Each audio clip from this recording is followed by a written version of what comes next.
Welcome back friends, this is current affairs funda. आज हम बात करेंगे डबल शिफ्टिंग की। तो ये मशीन इनपुट आउटपुट का एक टॉपिक है और ये पार्ट नंबर 5 है हमारा। तो डबल शिफ्टिंग में बहुत सारे लोगों को प्रॉब्लम्स आती हैं। तो डबल शिफ्टिंग में हम दो पार्ट लॉन्च करेंगे। ये पार्ट नंबर 5 है और इसके बाद एक पार्ट और होगा, पार्ट नंबर 6। उसके बाद में इस चैप्टर का एंड हो जाएगा फ्रेंड्स। तो मैं आपको एक चीज़ बता दूं, अभी तक लगभग हमने 1 से लेकर 4 तक टॉपिक जो भी डिस्कस किए हैं, इसमें हमने काफ़ी अच्छे लेवल के क्वेश्चंस क्रिएट किए थे और वो आपकी प्रॉब्लम सॉर्ट आउट भी हुई होंगी। तो आज इस पार्ट में आप जानेंगे कि डबल शिफ्टिंग में लेफ्ट और राइट कैसे एक साथ हमें शिफ्टिंग करनी होती है। तो अगर आप पहली बार ये वीडियो देख रहे हैं तो आपसे मेरा यही रिक्वेस्ट है कि आप चैनल को सब्सक्राइब कर लें और इस वीडियो को लाइक करें। कमेंट करके अपने सुझाव आप दे सकते हैं और साथ ही अपने डाउट्स भी पूछ सकते हैं। और इस वीडियो को शेयर करें ताकि जो लोग आपके जो फ्रेंड्स कोचिंग अफोर्ड नहीं कर सकते उन तक भी ये वीडियो पहुँचे। फाइन। तो सबसे पहले मैं आपको बताना चाहूँगा बेसिकली डबल शिफ्टिंग का कॉन्सेप्ट क्या होता है। तो देखो, डबल शिफ्टिंग का मतलब होता है कि जो आपका अरेंजमेंट है वो दो तरीके से शिफ्ट हो रहा है। ओके, दो तरीके से शिफ्ट कैसे होता है कि वो जैसे सपोज करिए यहाँ से यहाँ तक की एक हमें कंप्लीट स्ट्रिंग दी होती है। फाइन। तो यहाँ पर नंबर की एक स्ट्रिंग होती है जिसमें हमारे लेटर और वर्ड दोनों होते हैं, नंबर भी होते हैं। फाइन। तो हमें दोनों साइड से शिफ्ट करना होता है। एक स्टेप, अगर मैंने स्टेप नंबर 1 लिखा तो डबल शिफ्टिंग का मतलब ये है कि एक नंबर यहाँ पर शिफ्ट होगा और एक नंबर कॉर्नर पर शिफ्ट होगा। ओके, तो अभी हम इसको डबल शिफ्ट कहते हैं। तो नेक्स्ट जो सेकंड स्टेप आएगा इसमें क्या होगा, जो पुरानी शिफ्टिंग रहेगी वो तो रहेगी, साथ में फिर एक नंबर शिफ्ट होगा, फिर एक नंबर और शिफ्ट होगा। तो ये जो शिफ्ट हुआ ये तो यहाँ पर रहेगा ही, जैसी कंडीशन कहती है। फाइन। तो डबल शिफ्टिंग में क्या होता है, जो हमारा अरेंजमेंट होता है वो बहुत फास्ट शिफ्ट होता है। ओके, तो जब हम इसमें नेमिंग करेंगे, नेमिंग कैसे करेंगे, तो हम पहली बार लेफ्ट साइड में शिफ्ट कर रहे हैं तो 1L लिखेंगे और दूसरी साइड राइट शिफ्ट में लिखेंगे तो हम क्या लिखेंगे 1R। मतलब ये राइट शिफ्ट में पहला स्टेप का पार्ट है और ये पहले स्टेप में लेफ्ट शिफ्ट जब हमने करा है तब का ये पार्ट है। फाइन। तो इसको बेहतर हम एक एग्जाम्पल से समझ सकते हैं। तो आइए अब हम बात करते हैं अपने एग्जाम्पल की ओर। इसमें एक इनपुट दिया है, इनपुट है हमारा 45, 12, all, books 95, 81, 14, dear, okay and red. ये हमारा एक इनपुट दिया है और इस इनपुट के स्टेप्स आपको दिए हैं। तो जो कलरफुल लिखा हुआ है स्टेप 5, ये हमारा क्या है, लास्ट स्टेप है, यही हमारा फाइनल स्टेप भी है। तो अब हम जानने की कोशिश करेंगे। सबसे पहले अगर कभी भी आपको क्वेश्चन दिया होता है तो आप उसकी बीच में प्रोसेसिंग मत देखिया करिए, पहले आप आउटपुट देखो कि आउटपुट में क्या कहा गया है। तो देखो, आउटपुट थोड़ा सा कॉम्प्लिकेटेड है इसलिए हमने इस क्वेश्चन को लाए हैं। इसका टफनेस भी थोड़ा हाई रहेगा तो आप इसको बहुत ध्यान से देखना फ्रेंड्स। ओके, तो देखो इसका आउटपुट कैसा दिया है। पहले लिखा है 45, फिर लिखा है 81, फिर लिखा है 95, उसके बाद में ऑल लिखा हुआ है, उसके बाद में बुक लिखा है और फिर लिखा है डियर, फिर लिखा है ओके और फिर लिखा है रेड। जो नंबर्स मैंने छोड़ दिए हैं उनके बारे में भी मैं आपको बताऊंगा। तो देखो हमारे पास में नंबर्स कितने थे।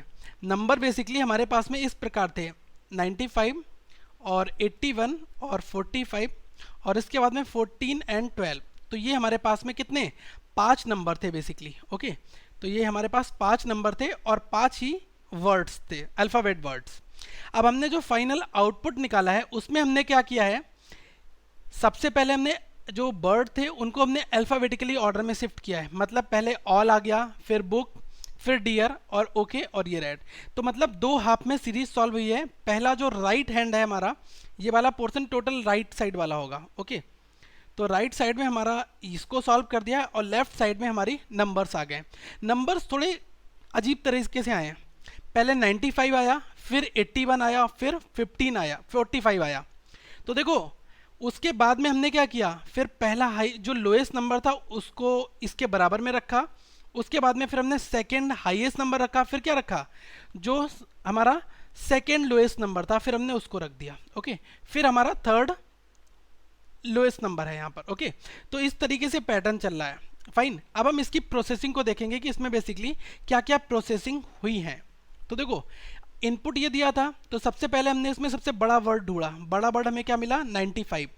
तो इस 95 को मैंने यहाँ पर लिख लिया। उसके बाद एज इट इज़ 45 ऐसा ही रहा, 12 ऐसा रहा और जो ऑल था, देखो मैंने आपको बताया ना कि डबल शिफ्टिंग हो रहा है तो इसमें इन्होंने क्या किया, पहले स्टेप में ऑल को यहाँ पर रख दिया है। ओके, तब जब ऑल इधर आ गया है बाकी ऐसी एज इट इज़, बुक ऐसा रहेगा, 81, 14 डियर और ओके और ये रेड, ये सब वर्ड्स ऐसे ही रहे।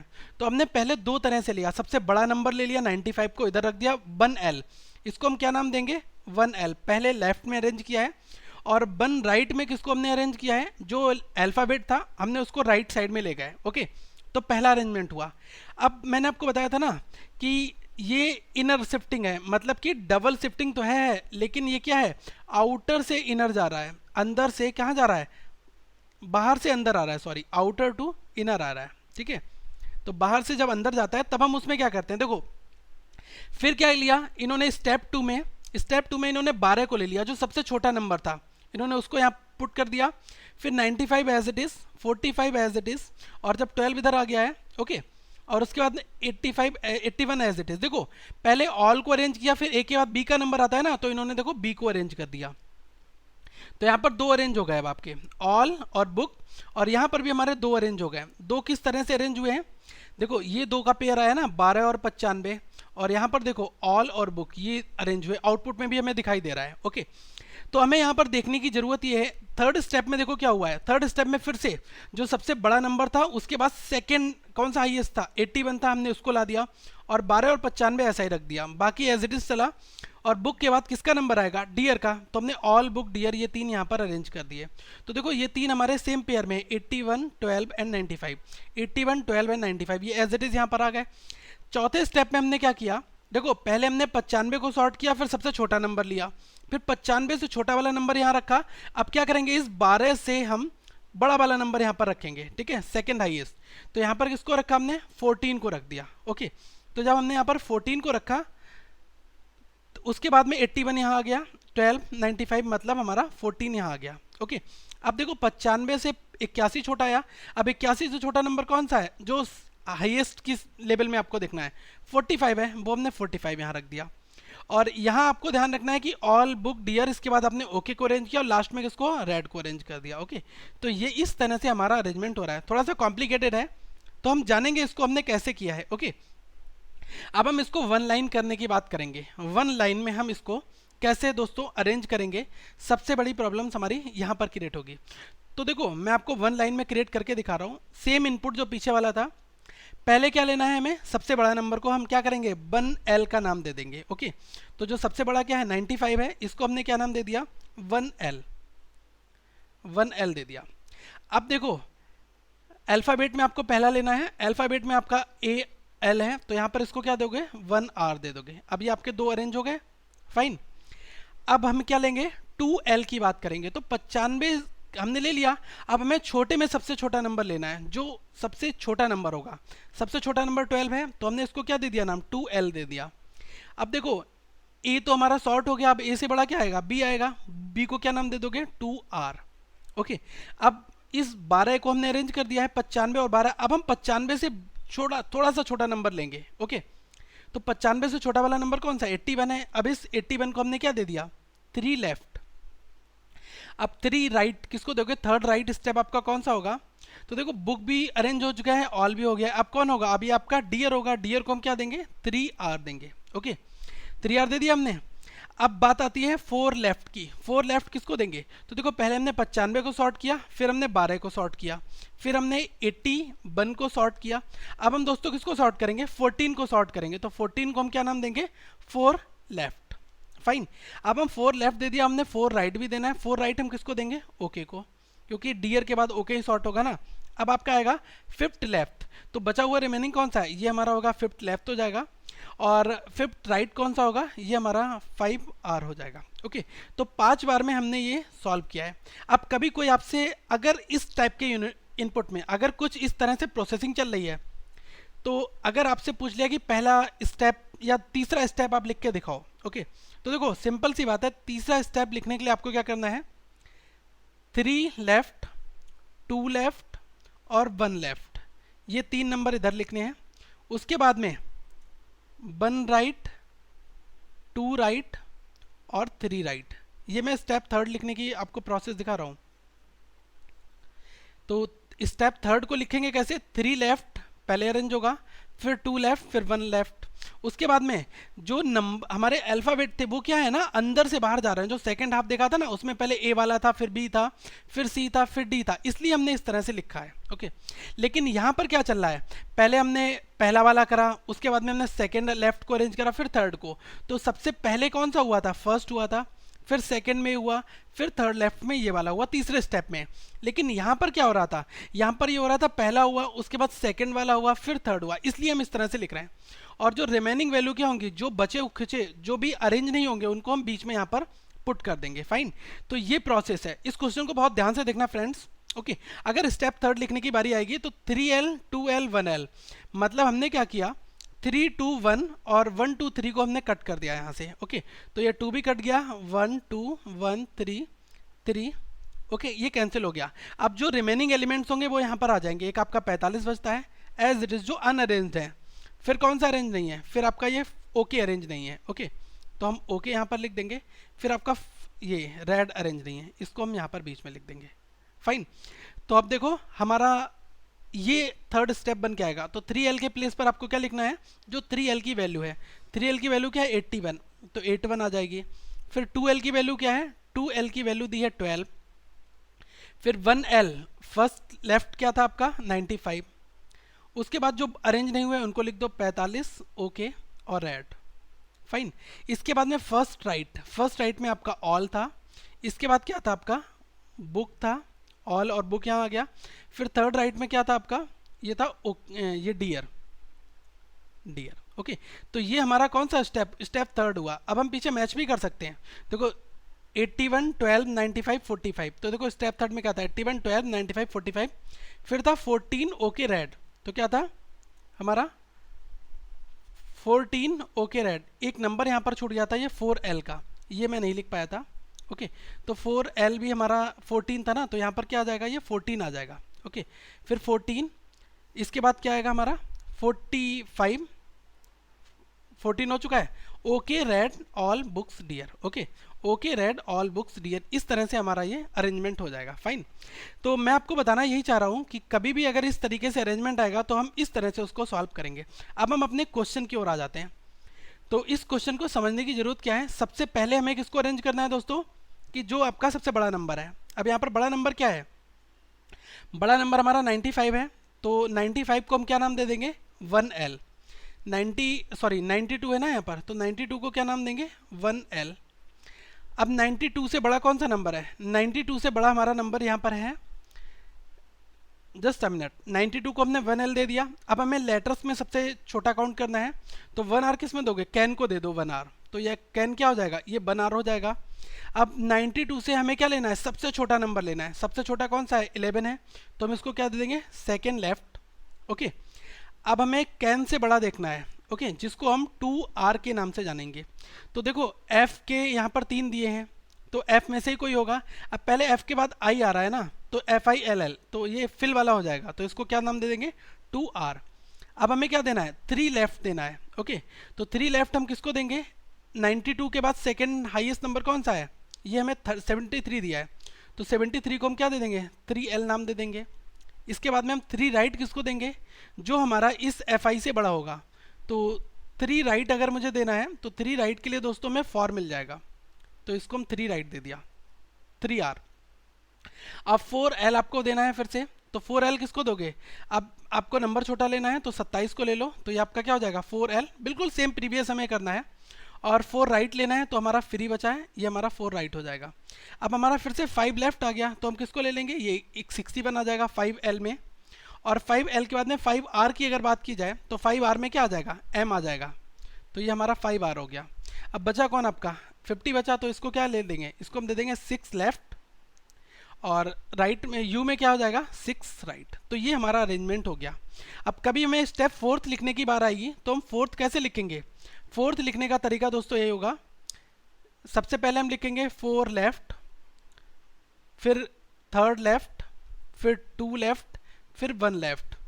फिर इधर हम क्या लिखेंगे, 1 राइट, 2 राइट, 3 राइट और 4 राइट, और जो बीच में रिमेनिंग पोर्शन होगा उसको हम एज इट इज लिख देंगे, जो अनअरेंज्ड होंगे यहाँ पर। ये तरीका है 4th स्टेप लिखने का।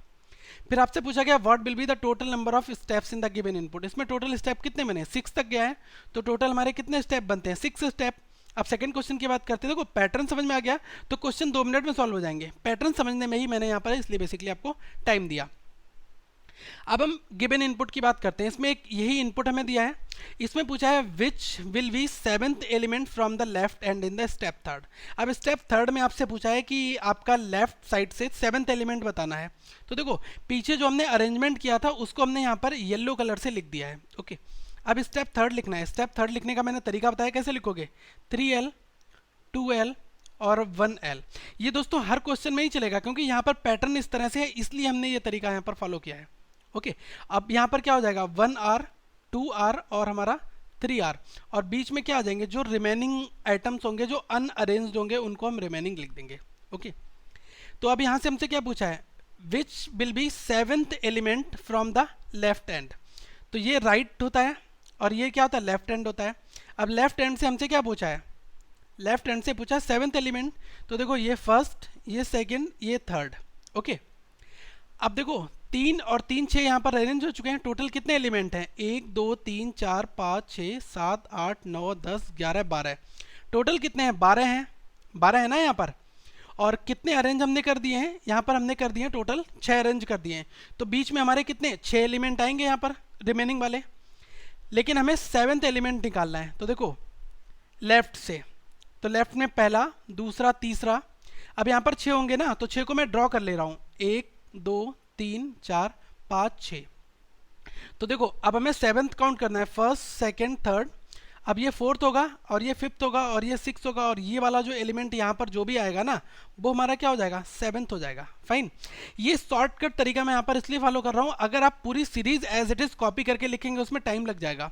अब हमें क्या लिखना है, 3L 2L 1L लिखने की जरूरत नहीं है। अब हमें केवल ये बीच के 6 एलिमेंट लिखने हैं और इसमें से हमें 4th वाला पिक कर लेना है, भाई हमारा 7th हो जाएगा लेफ्ट से। फाइन, तो देखो 3 2 1 जिसके साथ लिखा है उनको आप कट कर दो। फाइन, क्योंकि हमें 3R 2R 1R को भी कट करना है ना, तो हम यहाँ से स्टार्ट करते हैं। देखो 2 1 2 3 1 3, और सबको हमने कट कर दिया। अब कट करने के बाद में हमने कितने, 3 और 3 6 एलिमेंट कट कर दिए। अब जो बचे हुए हमारे एलिमेंट्स हैं 6, वो बीच में आ जाएंगे। अब बीच में कौन आएगा, पहले हमारा फ्री आएगा क्योंकि ये तो अनअरेंज्ड है ना। अब फ्री के बाद क्या है, ये 50 27 61 यू और मैन। ओके, अब देखो यहाँ से हमारा 6, ये बीच में जो 6 अनमैनेज थे, जो रिमेनिंग एलिमेंट थे, उसमें हमें 7th एलिमेंट चूज करना है। तो 3 तो मैं कर चुका हूँ, उसका 4 5 6 7 मतलब 4th वाला पिक करना है। तो 1 2 3 4, तो 4th वाला पिक कर लो, ये क्या हो जाएगा, 61 हमारा यहाँ पर आंसर हो जाएगा। ओके, ये चीज़ आपकी प्रैक्टिस से आ जाएगी, खूब सारी प्रैक्टिस करोगे तो ये सारे क्वेश्चंस आपको बहुत आसानी से समझ में आ जाएंगे। बेसिकली क्वेश्चन की थीम पकड़ना मुश्किल होता है क्योंकि क्या पैटर्न चल रहा है और उस पैटर्न को कैसे नोट डाउन करना है। थोड़ा सा आप इसको 2 बार 3 बार बनाओ, डेफिनेटली आपको ये क्वेश्चन समझ में आ जाएगा। अब मैं एक क्वेश्चन थर्ड की बात करता हूँ। इसमें कहा है which will be the 7th element from the right and in the step third. Step third में आपसे पूछा है, क्या पूछा है, 7th एलिमेंट राइट साइड से पूछा है। अब देखो राइट साइड से 7th एलिमेंट पूछा गया है, तो मैंने अभी आपको बताया ना कि पहले 3L फिर 2L और फिर 1L, इसके बाद में रिमेनिंग वाले जो बीच के 6 एलिमेंट थे वो, फिर यहाँ पर 1R 2R और 3R। अब मुझसे क्या पूछा है, राइट एंड से 7th पूछा है। तो देखो पहली पोजीशन, दूसरी पोजीशन, तीसरी पोजीशन, और यहाँ पर 6 बने हैं ना, तो 1 2 3 4 5 6 एलिमेंट यहाँ लिख दिए। तो 1 2 3, अब इसके बाद 4th ये हो गया, ये 5 होगा और ये 6 और ये 7th हो जाएगा। ओके, अब लिख दो जो अनमैनेज्ड होंगे। तो देखो एक तो आपका ये 4R अरेंज नहीं हुआ है, ओके, और जिसके साथ यहाँ पर आ जाएगा, और ये आपका ये नहीं अरेंज हुआ, ये नहीं अरेंज हुआ है। ओके, तो मैं यहाँ पर वो सारे एलिमेंट्स लिख दूंगा। तो जैसे ही मैं इस पहले वाले स्थान पर क्या लिखूंगा, फ्री को लिखूंगा, सेकंड पोजीशन पर कौन सा आएगा, 50 आ जाएगा, थर्ड पर आपका कौन सा आ जाएगा, 27 आ जाएगा। ओके, तो देखो यहाँ पर मुझे पता है ना 27 आ गया, और यहीं से मुझे 7th एलिमेंट काउंट करना है। तो मैं यहाँ कह सकता हूँ मेरा 27th जो 7th पोजीशन पर कौन सा होगा, 27th हो जाएगा। ओके, ये चीज़ हम सिंगल लाइन में काउंट करेंगे, वहाँ पर भी यही सेम फंडा फॉलो करना है एग्जामिनेशन हॉल में, तभी आप डबल शिफ्टिंग के 5 नंबर को आप दोस्तों आसानी से कर पाओगे। अगर मैं आपको ये बेसिक मेथड बता रहा हूँ तो आप कम से कम इसके 10 से 12 प्रीवियस ईयर के क्वेश्चन बना लो, एक बार 2 बार पैटर्न को रीड करो, बाकी आपको एक बार समझ में आ गया तो एग्जामिनेशन हॉल में अगर आप 5 से 7 से या 8 मिनट में, अगर आप 8 मिनट में भी इस 5 नंबर के क्वेश्चंस को बनाते हैं तब भी ये बहुत अच्छी चीज़ होगी। नेक्स्ट कहा गया है which will be the second to the left of fourth from the right hand in the step fourth. अब हमसे कहा है स्टेप फोर्थ में आपको काउंट करना है, बीच में एक लेफ्ट राइट दे दिया गया है, मतलब क्या दिया, सेकेंड टू द लेफ्ट, मतलब लेफ्ट से सेकेंड और राइट से क्या है, फोर्थ है। तो देखो लास्ट वाला क्या है, राइट, तो रिजल्ट क्या हो गया, राइट हो गया। अब ये दोनों अपोजिट हैं तो जुड़ जाएंगे, राइट से 6। तो मुझे स्टेप फोर्थ में राइट से 6 निकालना है। तो स्टेप फोर्थ लिखने का तरीका भाई होगा 4L 3L और 2L और 1L। अब यहाँ पर क्या हो गया, 1R 2R 3R और 4R। यहाँ से 8 अरेंज हो गए, बीच में कितने एलिमेंट बचेंगे, 4 ही तो बचेंगे, 1 2 3 और 4। अब मुझे क्या निकालना है, राइट से 6 निकालना है। तो पहला, दूसरा, तीसरा और चौथा। अब ये क्या है, पाँचवा और ये छठे नंबर, मतलब ये वाला जो एलिमेंट होगा इसको मुझे नोट डाउन करना है। तो देखो जिनके साथ 4 3 2 1 लगाए आप उनको छोड़ दो। तो देखो 4 2 1 2 3, अब 1 3 4, 4 वाले मैंने छोड़ दिए सारे, 4 3 2 1 पे लगा था। अब बीच में मेरे 4 एलिमेंट केवल बचे होंगे ऐसे, कौन कौन से 4 हैं, 50 61 यू और मैन। तो यहाँ पर क्या आ जाएगा, यहाँ पर आएगा 50, ये अनमैनेज्ड है अनअरेंज्ड है, फिर क्या है 61 आ गया और फिर यहाँ क्या आ गया यू। जैसे ही यू आया तो यहाँ से मैं क्या कह सकता हूँ कि मेरा जो राइट आंसर क्या हो गया दोस्तों, वो हमारा क्या हो जाएगा, यू हो जाएगा यहाँ पर। ओके, तो इन चीज़ों की मुझे बहुत ज़्यादा ध्यान रखने की ज़रूरत है एग्जामिनेशन क्वेश्चंस में। फाइन, तो कभी भी ऐसे क्वेश्चंस मिले तो आप यही फॉलो करें। तो यहाँ से हमारा आंसर क्या हो जाएगा, यू। ओके, तो राइट से 6 कौन सा एलिमेंट होगा,